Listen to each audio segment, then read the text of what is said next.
welcome to On the Air Sickle. This is season 2, episode 1, Adverse Reactions.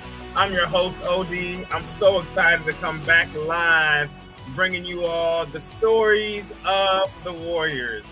This is the podcast that airs the good, the bad, the ugly in the name of awareness and advocacy. And this episode will not disappoint. Today, we have a special guest. Her name is Briana Lawrence, and we'll be bringing her on shortly. Before we bring her on to tell her story, I do have a few little announcements. So our co-host, Tawanda, unfortunately, she is currently in the hospital. She was unable to make it.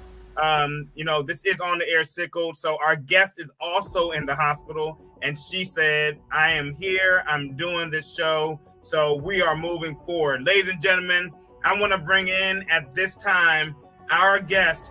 We found her via TikTok. Her name is Briana Lawrence. Briana, you are live on the air. Hi, everybody. Thank you for having me. How are you, Briana? Good to see you. I've been better, but I made sure I was going to be here tonight for this. Good. I'm so happy that you pushed your way. One of the things that I pride myself on is making sure that we as warriors are taken care of. I never want to put the show above the guest, but you decided to push your way through and be part of the show and talk to us tonight. So I appreciate that. So you are currently in the hospital. How long have you been in the hospital? What happened? Why are you in the hospital bed today? I got admitted yesterday. So, as most of y'all know, there is currently like a shortage of our pain meds going on. And I went to my doctor on what was September 7th. And this was like a week before I was to run out of pain meds. He sent my script to the pharmacy on September 7th. They said it'll be a while. We're waiting on the shipment. I'm like, okay, whatever. Then it kept getting closer to when I was running out of medicine. So by this past Wednesday, I was calling them. I was like, hey, did y'all get the shipment in yet? They're like, no, it's still not here. Thursday, I called, hey, did you get the shipment in yet? No, it's still not here. Yesterday, I was like, okay, well, I can't wait anymore. I can't keep waiting for y'all. I'm going to just have to go in. Because if I keep waiting, it's just going to get worse. And then I'll be there longer. And now my hemoglobin has dropped to match the crisis as well. So now we're waiting on blood, which for me can take a few days because I have so many antibodies due to another adverse reaction I had in the past. Wow. So you have been just battling between the doctors, the pharmacy, and trying to manage your own pain. So where are you feeling the pain right now? Right now it's in my chest, my back, and my legs. But thankfully they don't see any pneumonia or acute chest. That's great. That's wonderful. And I do think that the audience should know that labs are great, up until it's not, right? Some doctors will say that your labs look great, you can't be in a crisis, and that's just not true.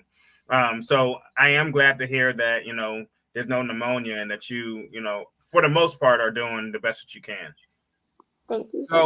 So I reached out to my team to get you on the show because several months back you were in the hospital and you were sharing your experience about receiving pain medications and then the reaction that you had and then the response of the medical team. And you weren't too excited about that. I want to go ahead and show that to our viewers real quick so they can see what we're talking about. Okay. What's up, y'all? Welcome to A Day in My Sickled Life, Admission Edition, Day 1. So,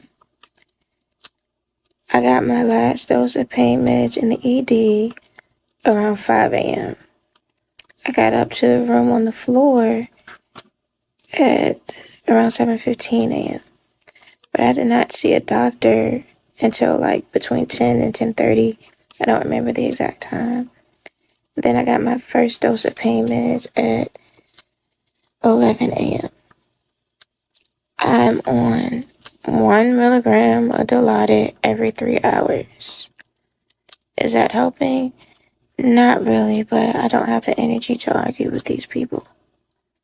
I'm not getting the Benadryl at all because she says since I'm getting a big dose before my transfusion, she can't um put the order in.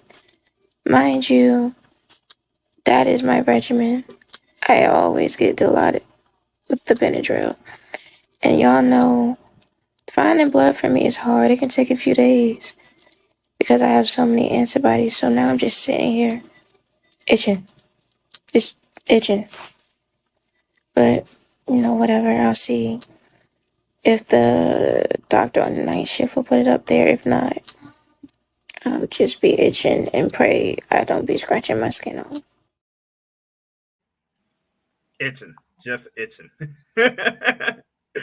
So you received Dilaudid and you had a reaction to the Dilaudid. I have a similar reaction. I start itching, and my pain regimen is I get the Dilaudid along with the Benadryl, and I have to get them both. Now, in this case, you got your Dilaudid for your pain medication, but you did not receive the Benadryl. Correct. And so in your video, you were saying something about they didn't want to give you the Benadryl because of the blood transfusion. I hadn't never heard that. Is there a little bit more to that? To be honest, I still don't know what that means. Yeah. I know I'm supposed to get 25 of Benadryl with the Dilaudid, and then I'm supposed to get 50 with the transfusion, but those are like two separate orders. So I'm not seeing how one even equated to the other. I still haven't been able to make it make sense. And at this point, I probably won't. That's probably just what she said because she didn't feel like putting the order in. Or you know how some doctors feel like we're chasing a high or whatever.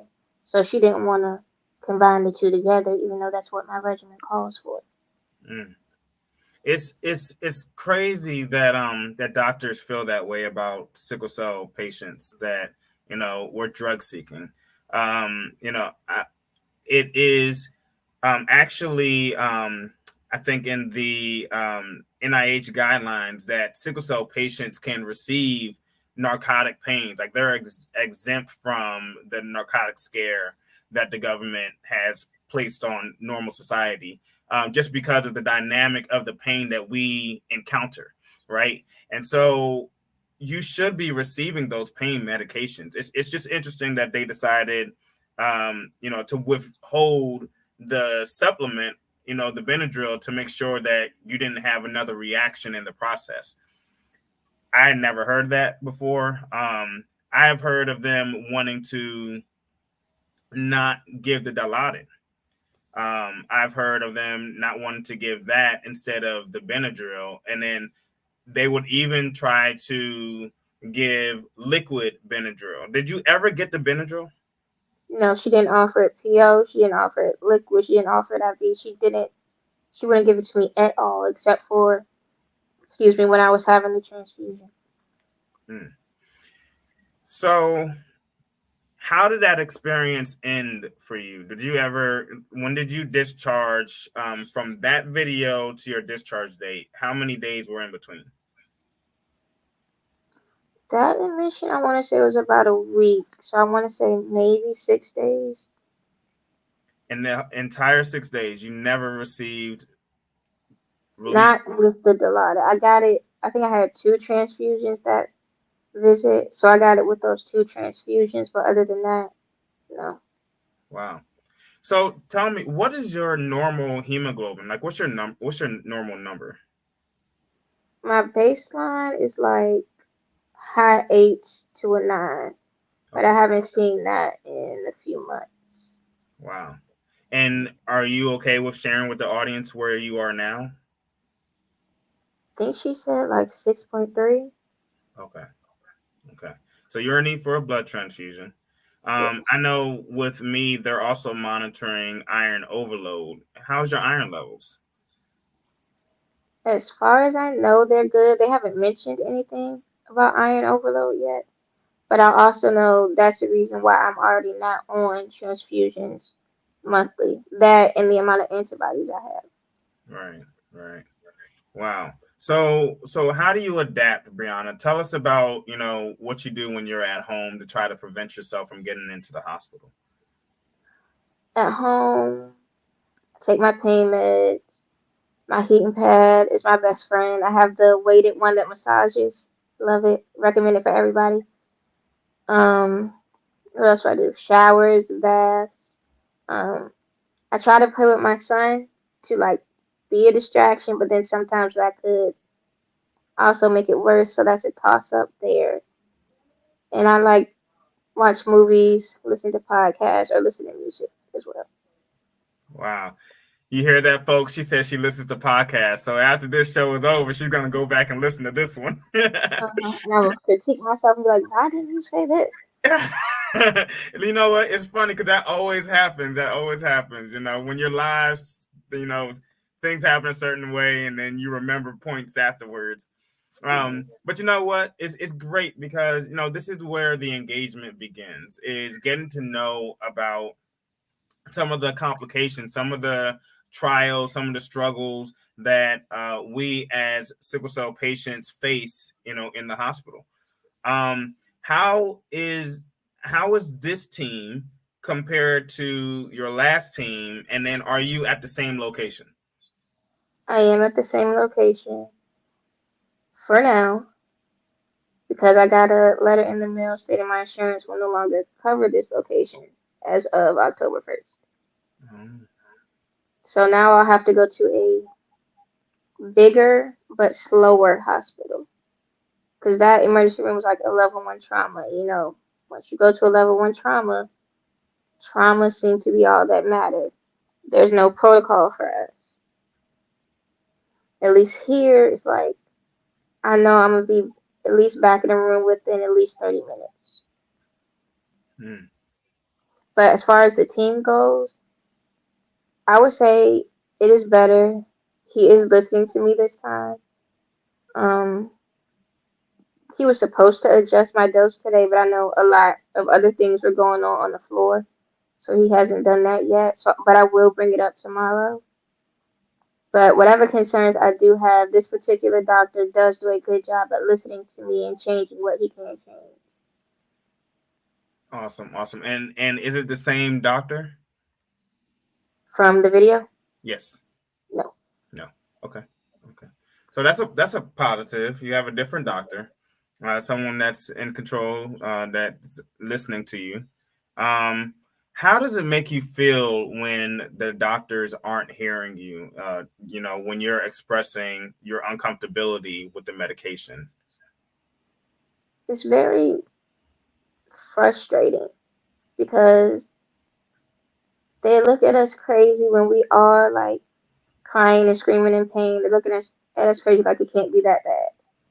But then if I'm still telling you my pain is bad, but I'm not crying and screaming, oh, you're not in that much pain, so I'm not going to change anything. Like it's a lose lose situation or a double edged sword either way. So I don't understand what else y'all need from me because labs are not and should not be the only indicator that we're in crisis. Yeah, and labs can't be the only indicator.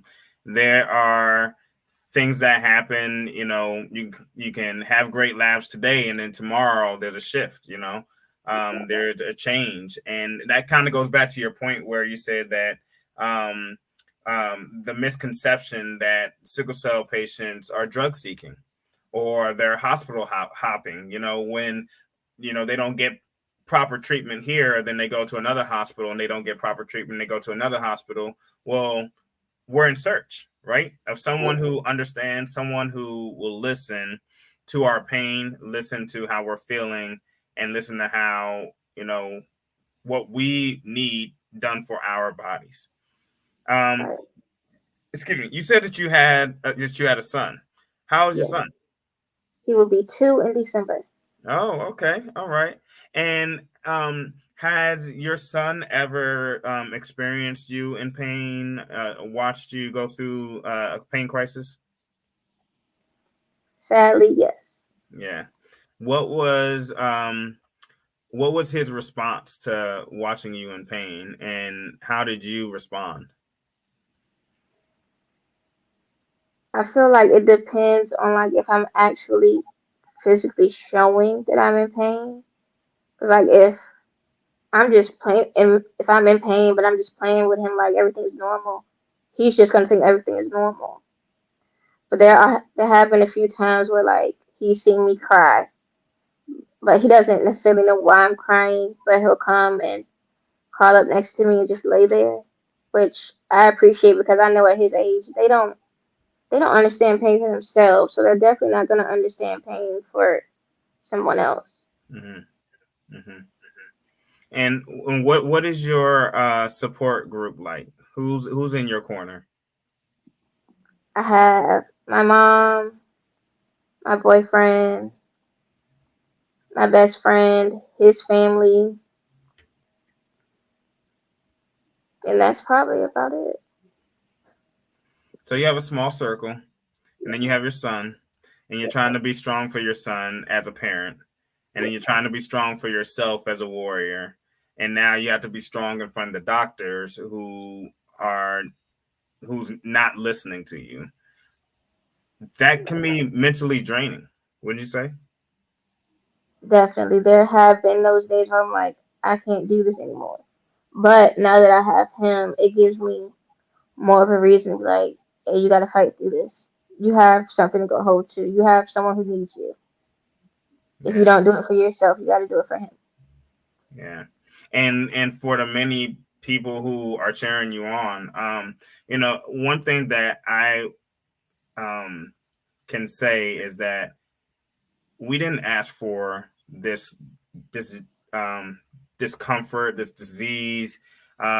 We didn't ask to be born in pain. However, for some reason, uh, I believe that we've been entrusted with this in a weird way to be an example of how you can go through something and still hold your head up high, how you can go through something and still keep on fighting. And I think that you have shown that not only as an example for your son, but even here for our viewers. You're laying in a hospital bed, and you did not allow that to stop you from coming on to share your story.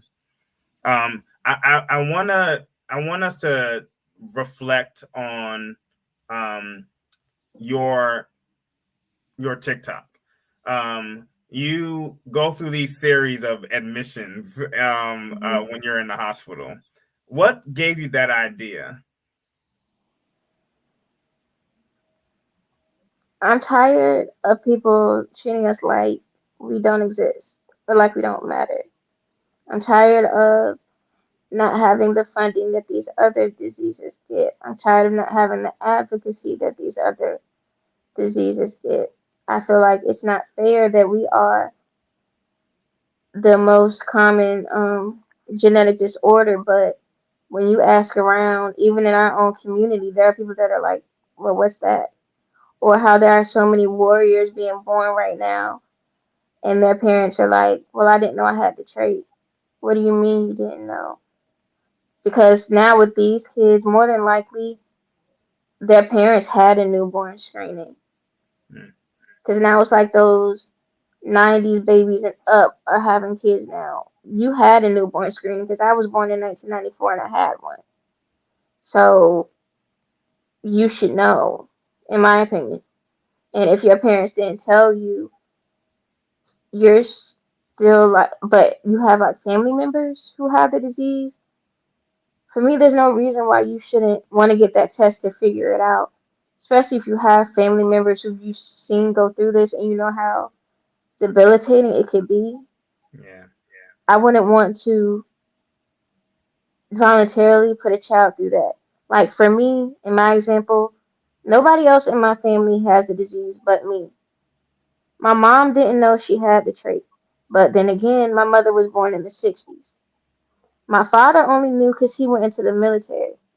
But as soon as they had me and figured out I had the disease, they were like, okay, one, we're old, so we're not going to have any more kids. Two, she has the disease. I don't want to take that chance to have another child with the disease. So yeah, I've gone through my stages of being mad at my parents. I think we all do at one point. But I also applaud them for making the decision not to bring anybody else into the world to go through the same thing. And like for me, I made sure my son's dad didn't have the trait because I knew my son would automatically have the trait because of me.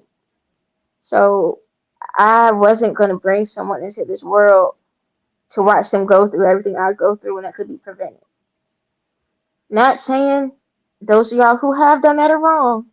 That's just my opinion. Mm-hmm. Yeah. And I think that's respectable, that you would share your opinion with the audience, because different people do have different perspectives, and this is a subject that creates a lot of discussion and controversy. Is, I have sickle cell. Does that mean that I stop um, my desire to have children? Does that mean that I no longer pursue love? And it's not, sickle cell is not to prevent you from moving forward in your love life. But it is a decision that you have to make to say, I'm going to move forward with this. I'm going to decide to take the responsibility and take ownership over the care of my child. But not many parents do that responsibly as you have. Right? Because I knew from a very young age I wanted to be a mother. So I also knew from that young age that my partner can't have the trait, my partner can't have the disease. But I also realized everybody doesn't think like me. But hold on, it's vitals time. Oh, no, Sorry. it's okay. Ladies and gentlemen, this is on the air sickled. Our very special guest, Briana Lawrence, is, she's amazing. She's a warrior. She's a fighter, as you can see, and still receiving treatment, still telling her story.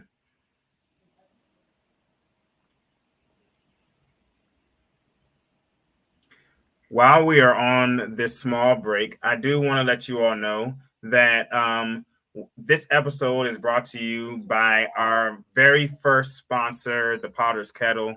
Um, uh, After the show, we will show you a little bit about how you can get in touch with the Potter's Kettle and show you what they're all about.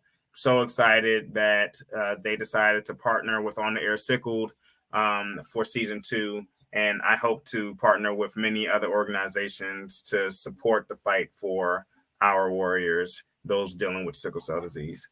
Ladies and gentlemen, we're back with Briana Lawrence. Briana Lawrence, so you were telling us a little bit about, about your responsibility to your son, to yourself, to your partner.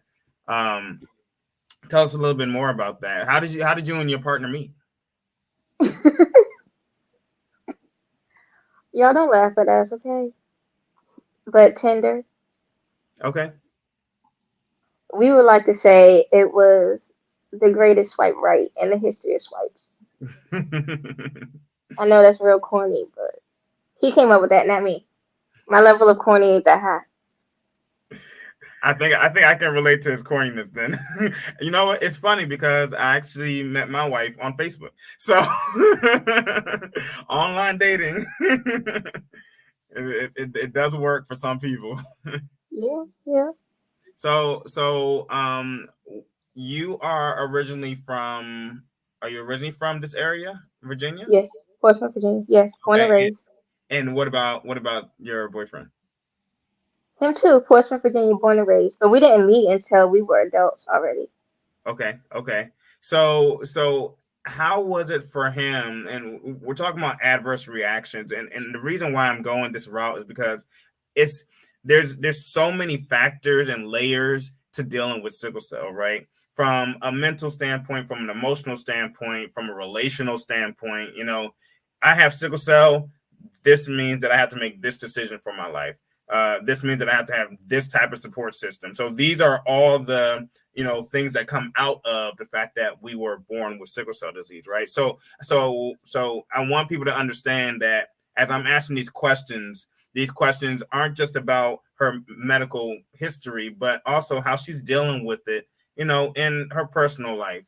This is what makes On Air Sickle what it is. So what was his reaction when he found out that you had sickle cell? Did he know what it was? Did he know what to do? He didn't know what it was, but it was very early on in our relationship. I think maybe like a month in, I had my first crisis, and I was like, this really wasn't what I was planning for. I didn't want him to see this yet, but at the end of the day, I'm glad it happened the way he did, because for that very first one, I felt like complete crap. Like I looked, you know how like when we're really sick, you're like pale, your eyes are sunken in. It was that. And he left work early. He came and he sat with me. I think I really slept most of the time and was quiet, but he still just like sat there, so I wasn't alone. And like early in the beginning of our relationship, that's how it was. He would sit with me in the emergency room, or in the hospital. He would come up here and just sit with me, and we would have like date nights and stuff up here. But now it's gotten to the point where like I don't want to say he doesn't like coming up here, but he doesn't like seeing me like this. Sure. So it's harder on him, I guess. Sure. Because now he's dealing with it. He has to see you go through this pain, and there's nothing that he can do to take it away from you. Right. Yeah, I can get with that. Um, but then you also have him being with your son, so you know that your son's not alone, Right. which is also great. Well, I want to give this opportunity to you, Briana, to talk to our viewers, let them know a little something, and whatever it is that you would like to share with our audience members, the spotlight is on you. Okay. Let's see. Where do I start? If you're a parent of a child with sickle cell, don't hold them back, please. If they want to do some activity, let them. Because when I was younger, I danced. I was a cheerleader. I did gymnastics for a little while. And any other activities I wanted to do, the majority of the time my parents would let me try. They never treated me like some sick kid, I guess. They treated me like I was a regular kid. That way I viewed myself as a regular kid. If I wanted to go swimming, I went swimming, but they also dried me off and got me in the shower as quick as possible. That way I never went into a crisis from swimming. I danced from the ages of 3 to maybe 14. And there was a time, there's this story that my parents love to tell. We had a performance at the mall. I was in the middle of a crisis, but I was like, no, I gotta go dance. So my doctor let me leave with the IV in my arm. I went to go do what I had to do. Then I went back to the hospital. So sickle cell is not going to hold your kids back from anything they want to do. Let them do it. Same thing with school. I have a bachelor's degree in psychology, and I got it in those 4 years. Mostly because it was expensive, but I still got it in those 4 years. Don't let sickle cell be a defining issue in your child's life. Now, if they move into their adulthood and make it a defining issue, that's on them. But in their childhood, let them do what they want to do. Does anybody else have any questions? I don't really know what quite to tell y'all. All right. Yes. No. That was great. That was great. I think that it's important for parents to know, you know, it's okay to allow your child to live a normal life, which is great. Um, so let's do a Q&A with Briana. I will lean on my team. Do we have any questions from our audience members this evening? All right, here's one. Do you have any other reactions with medications and treatment? Yes. I am allergic to morphine. Morphine will give me hives, nightmares, and I start thrashing in my sleep. Mm, So I can't have that at all. And I also have a history of delayed hemolytic reactions to transfusions. That's why I have so many antibodies, and it takes literally days to find me a match because of those antibodies. So before any transfusion, I have to have 50 of Benadryl, Tylenol, and I can never remember the name of the steroid, but it's a steroid. And then they have to start it off slower for me to ensure I don't have a reaction. okay. Our audience members are definitely active in the chat. How does your boyfriend feel about you having sickle cell? Is he very supportive? Look at the smile on her face, y'all. I'm, I'm trying to like, what do you mean? How does he feel about it? So let's I know we had talked about it a little bit. Let's unpack that. How when you are doing well and then there's that shift. What's his mindset? Is it like got to jump into action? Is it not again? Like what's his what do you get from him? It truly depends on the situation. But I also feel like his not agains are not coming from a place of malice. It's like from a he's scared, but he doesn't want to admit it type of place. Like, I don't want to go through this again. I don't want to keep going through this. I don't want anything to happen to her type of, I don't want to do this again situation. Is he supportive? Yes, for the most part, especially with everything he has going on. I mean, do I feel like he could come and visit me more? Sure, but at the same time, he has a lot on his plate, so I have to realize it's not just about me, Yeah, he's got responsibilities of his own. right? Yeah. And it's very, coming from being an only child, it's very hard to wrap your mind around. It's not just about you. It's not all about you. The world don't revolve around you. Yeah. Because growing up, it did. So I expect it Um to be like that now. so our But next I'm working on that. okay. Our next question is do you do anything naturally to support your body?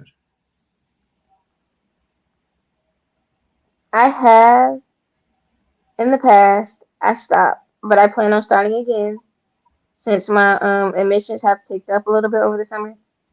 I do plan on adjusting my diet back. Um,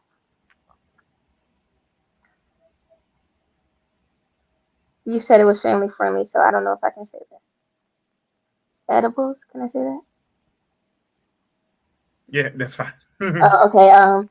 Edibles. I use those, or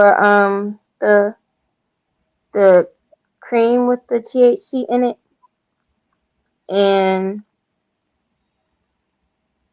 there are like different teas I want to try as well.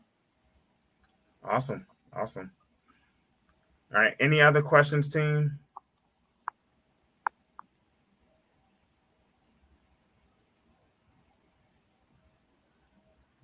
All right. It looks like we're good. I got the thumbs up. So that concludes our Q&A. Brianna, listen, thank you so much for joining our show. I really, really hope that you get better soon. That you're not in the hospital so long like you were last admission. And I'm glad to hear that the fight is still in you and you're still going and pulling strong. So we're going to put you into the green room. Don't log off. We'll chat up with you after the show. Okay. All right. Hey, y'all. So that was Briana Lawrence, our very first guest of season 2.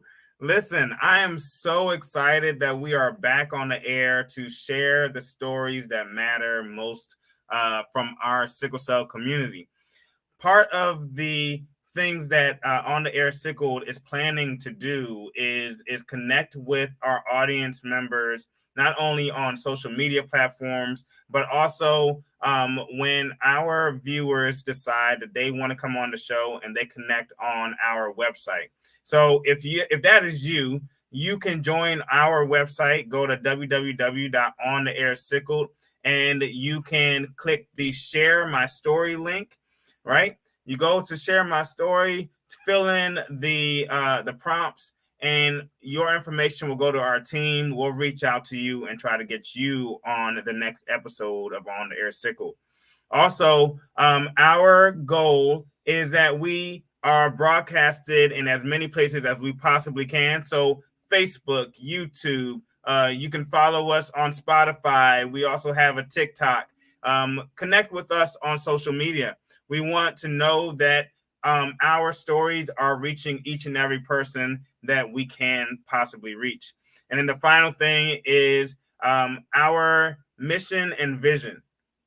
So as you can see on the screen, share the vision. The vision is that, we advocate the good, the bad, the ugly in the name of awareness. And so that is what we do here with On the Air Sickled, broadcasting our sickle cell community live on the air. The mission is that we are able to not only support sickle cell research, but we also want to invest in our Flip the Bill campaign. And so the Flip the Bill campaign is to support those members like Briana that's in the hospital. Maybe we help to support them with a medical expense, or maybe we feed that patient's family for a week with groceries.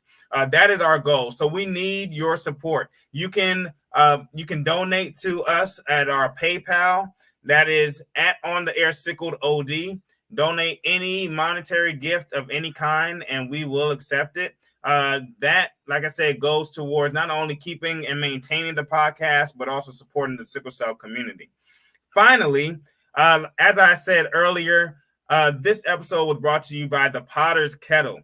The Potter's Kettle is a organic loose leaf tea company.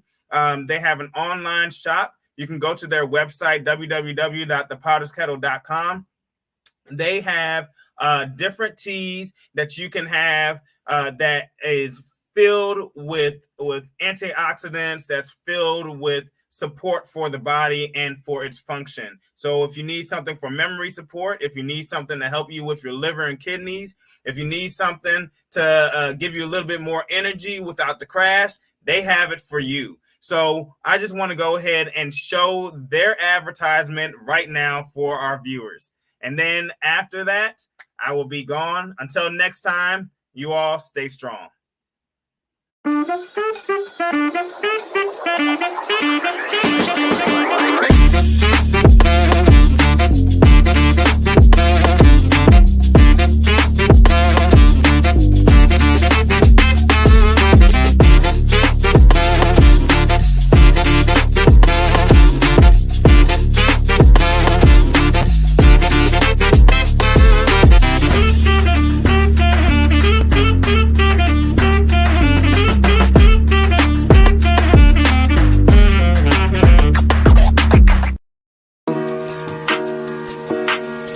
Hey y'all,